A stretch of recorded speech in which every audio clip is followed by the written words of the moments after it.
Hey, so our good pal Vincent Venturella does a weekly topic of the week as a part of the Warhammer YouTubers community. And so I thought that I would pop in and answer that question.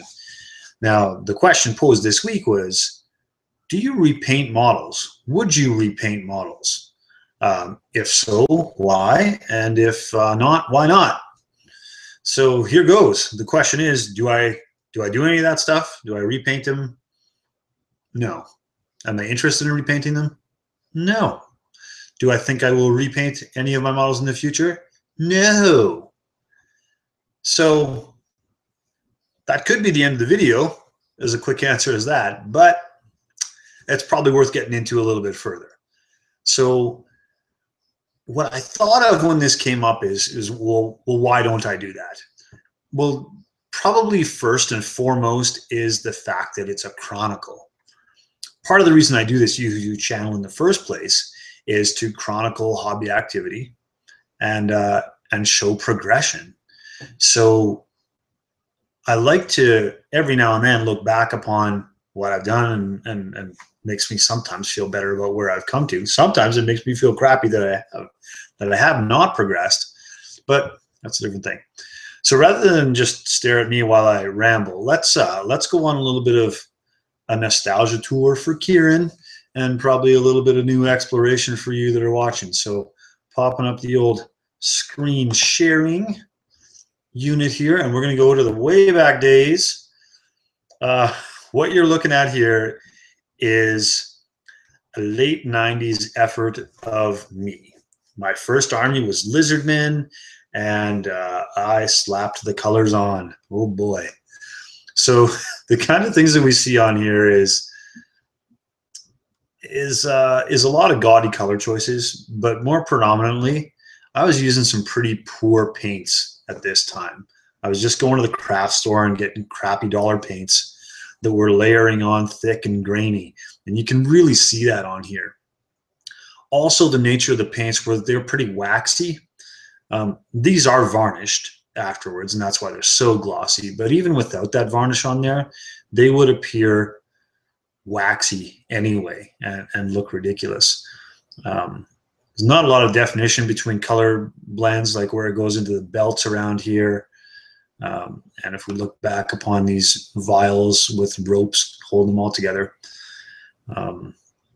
that's kind of how it went at first. I did have the concept of doing a little bit of color layering. And we can see an orc boss that I tried here, where you're getting, deeper dark in between the fingers. I tried out this technique on the horns that was not really all that smooth, etc., etc. Not real dynamic models, not something I can be super proud of. This guy here is pretty much base coat colored. But the example on this that I thought was worthwhile is showing a mild bit of progression from the others, is starting to get into the idea of dry brushing, and fur is a good basis for that. I also started to get into trying to do skin tone, but it's really still just kind of 2 to 3 colors. The transition's not smooth. The musculature, although it might look well defined, is actually pretty chunky. But I'm learning a little bit of things, like if we look down upon these hoses and these greaves down there, you can see a little bit of progress with it. Also, for the first time, I'm plopping some things on the base instead of just painting sand. But ultimately, it's still done with the crappy, waxy dollar store paints, which make it all look pretty ugly. But I did some progress, and here I came. I eventually got to the point where I thought, I should do a painting competition. So this was the first ever entry I did in a painting competition. So I did a few extras on it, started to dress up the base and make something custom there. You can certainly argue about the color choices of bright red claws and all that kind of stuff. I did a little bit of what was considered to be a simple conversion for me by stabbing this human on the top of Bone Ripper's spike. And doing a little bit of blood and gore effects, but there's nothing very realistic about it. Unsurprisingly, I was not the winner of this painting competition, but it was the first foray into that, and I was glad that I at least put it out there.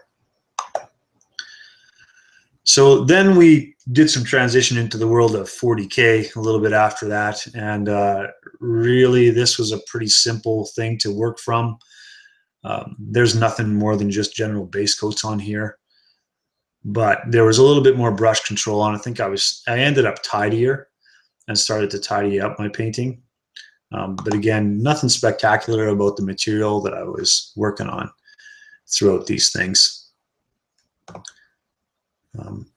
I did, in the 40K forays, explore Space Marines because I think it's obligatory.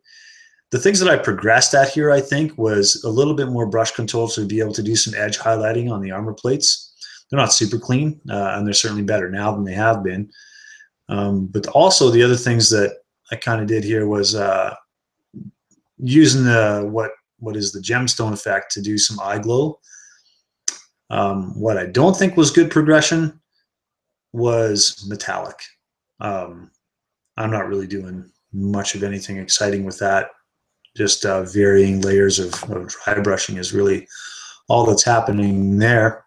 I started to get into inks to do some pseudo weathering. This is supposed to be looking rusty, but it's not very good. Again, the eye glow is probably the only thing that I really feel good about progression on these things were. I'm getting into using better quality paints, getting to use the Citadel paints by this stage as well. So I'm turning something out.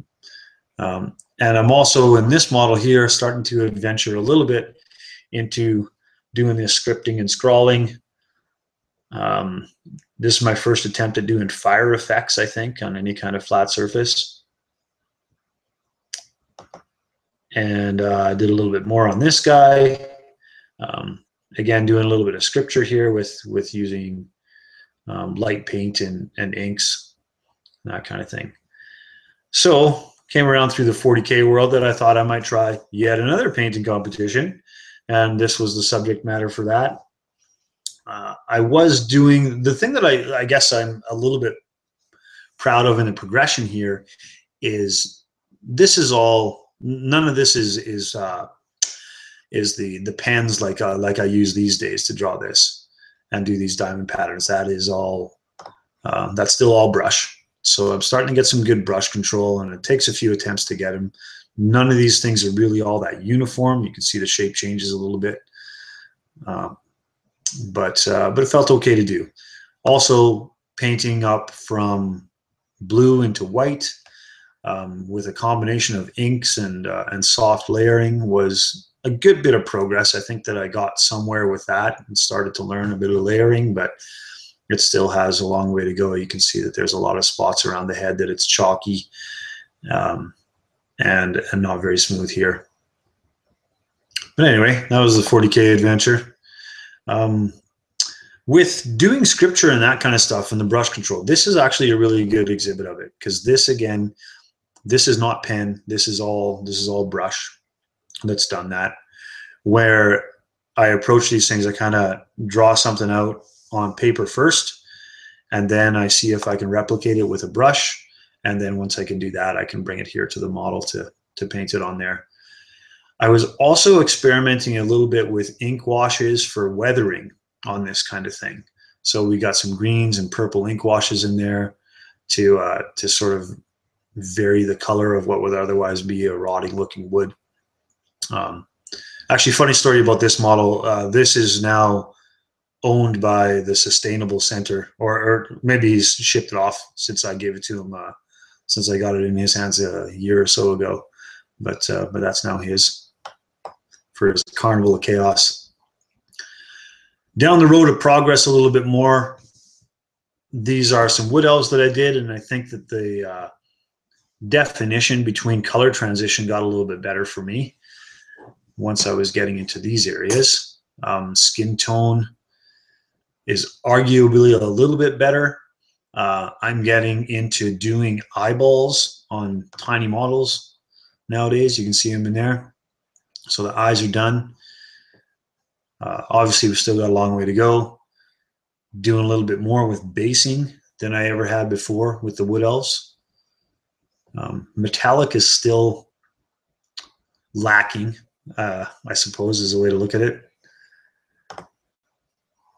And then we get a little bit more advanced in the fantasy realm. This was a big Vermin Lord, and the things that I'm doing with this that I hadn't in the past is trying out a little bit of lighting effects. So I'm trying to get these to look like shards of warpstone spike, doing some exaggerated highlighting on the edging in those. And also on flesh tone, I'm starting to try to do a little bit of sort of glazing overlay on the undercolor, so we don't have a sharp scarring here, but something a little bit more realistic that blends into with the rest. There was a shot back here actually that, you know, like on his elbow, where we get a little bit of flesh showing through the fur where the fur is worn away. And there's probably a better look at the forced lighting effects that I was trying to experiment with on there. So these are all little bits of progress. Again, just like on the cart from a while ago, throwing inks and washes onto here to weather the stone. And this is when I started to do this Skaven army, when I really started to conscientiously think about basing as a part of a vignette of the model. So these are all recast rat swarms that are replicated and then reshaped onto the base of this thing. So that's a little bit of an overarching sort of top-down progress thing, which when we got into the high elves, we're starting to pull a lot of things together. So we got the basing where we're telling a little bit of a tale about them. My metallics have improved here so that we got some sharpness of edging, especially on the golds. The silver on this is not necessarily the greatest, but it's okay. My brush control for doing freehand painting is, I don't know if it's progressed a whole lot by this point, but I'm still exploring it. Once we get into this guy, again, I'm trying a little bit of lighting effects on the blade. Not super good, but and it almost seems like when I look at this now, this picture, it looks like the metallics has regressed. It's probably flatter than I would like it to be. Gemstones on high elves are an important thing, so of course I had to start to get better at those. And when we get to old Techless here, we're kind of bringing a number of things into play. I think I started to realize that when doing metallics and especially gold, you have to come into silver for the highlights of it. My flesh tones is getting a lot better when I'm doing these elves. I'm doing some softer transitions in other color areas. Discovered some things about purples, etc. Carrying it on with some freehand, and again trying to do something dynamic with the basing. And then through some experimentation, we got into doing non-metallic metals. So both in trying to replicate silver in non-metallic and gold, quickly realized that gold was easier to replicate. When you look at the whole piece of this halberd head, some of it looks good, like the top peak part, but I don't know about this back end of the blade. It just looks a little bit funky in my eyes. Kept on experimenting with that and carried over it onto a whole model, and again with a blend of both.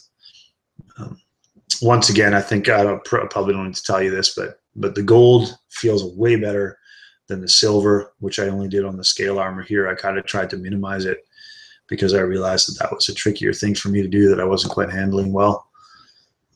Bit of a better close-up of that. But doing non-metallic metal, I realized was all about understanding light a little bit better than I had in the past. And I also, throughout the High Elf project, really started to think about overall presentation. So doing a board like this to tell the tale of the Guardians of the Sea Coast, and getting the basing on the models to match how that tells that tale.